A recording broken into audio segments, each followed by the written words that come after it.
माह से जारी है। हुकूमत ने जो कोविड वैक्सीनेशन का काम जारी रखा हुआ है उसके लिए हम यहाँ पे लगाया है और पिछले 1 माह 3 माह से हमारे पास बहुत ज़्यादा रश है। लोग वैक्सीनेशन लगवा रहे हैं। हम आगे वैक्सीनेशन। तो ये बताएं कि इसका जो टाइम टेबल क्या है वैक्सीनेशन का, जो यहाँ पर हमारे पास सुबह 8 बजे से लेकर रात 10 बजे तक है। 2 शिफ्ट में काम हो रहा है, मॉर्निंग शिफ्ट में और इवनिंग शिफ्ट में। और छुट्टी का दिन कौन सा है यहाँ पे? संडे वाले दिन। इतवार को छुट्टी होती है और प्रॉपर बाकी 8 से रात 10 बजे तक खुला रहता है सेंटर।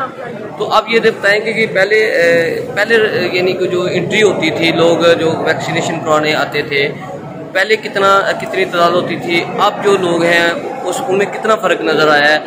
और आपने देखा भी है, हुकूमत ने भी एक ऐलान किया है बाकायदा तौर पे कि जो लोग पेंशनर हैं उनकी पेंशन नहीं दी जाएगी, अगर सिम है सिम बंद कर दी जाएंगी। रेवेन्यू डिपार्टमेंट की बात की जाए, रजिस्ट्री करवानी है किसी ने, तहसीलदार से बात करनी है, वो कहता है कोविड से जिसकी पूरी वैक्सीनेशन हो चुकी है, मुकम्मल डोज हो चुकी है, सर्टिफिकेट मिलेगा।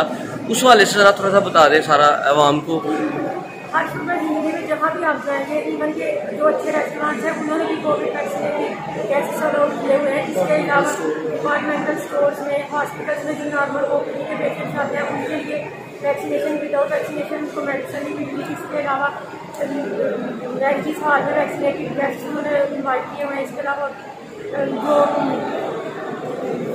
अच्छा, ये रश पहले कितनी वैक्सीनेशन लोग करवा रहे थे, अब कितनी है, कितना फ़र्क पड़ा है दिन ब दिन? क्या बार कब से पड़ रहा है ये हमारे पास 3 मंथ हो गया। 1 मई को स्टार्ट हुआ था। पहले 1 माह बहुत ज़्यादा रश रहा था।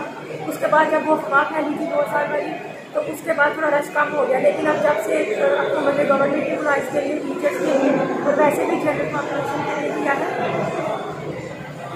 उन सब तब से ज़्यादा बहुत ज़्यादा हो गया। जैसे कि आप जानते हैं कि कोरोना की चोटी है तब पीछे जो है, इसी कोरोना वेरिएंट में आया कोरोना का डेल्टा वायरस को सबसे ज़्यादा खतरनाक है और ये बहुत तेज़ी से फैल रहा है। और इसके साथ बहुत सारी पाकिस्तान में बहुत सारे नए केसेस पा रहे हैं। आप भी वैक्सीनेशन लगवाएँ और अपने प्यारों को भी घर वालों सबको वैक्सीनेशन लगवाएँ, क्योंकि ये आपकी कोरोना से हिफाजत करेगा। आप अगर वैक्सीनेशन लगवाएंगे तो जो दूसरे अनवैक्सीनेटेड पीपल है ये उनकी भी हिफाजत करेगा। इसलिए अपने गरीब लोगों में सबको कहेंगे वैक्सीन लगवाएँ। बहुत शुक्रिया।